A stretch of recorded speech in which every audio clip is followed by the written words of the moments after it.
Hi, and welcome to Techworks Talks. Engineering is all about solving problems at some level or another. We like to at times say that some of our field engineers can also be a jack of all trades. Sky's the limit, to be honest. If you're going into that marketplace, is that there's a lot of opportunity out there when you look at technology and how it's evolving. And if they're offering training, take it. Expand your skill set. Don't just be like, I'm a one-trick pony, because that's not gonna get you a lot of opportunity in freelance. You gotta be able to bend and sway. You gotta be able to grow and expand.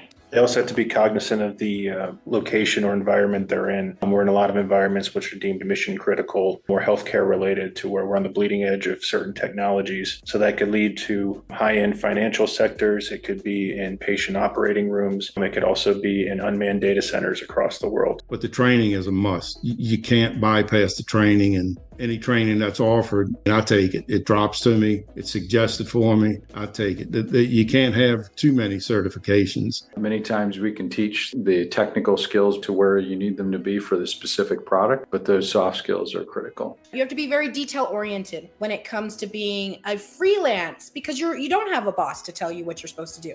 You are your boss. So be your boss.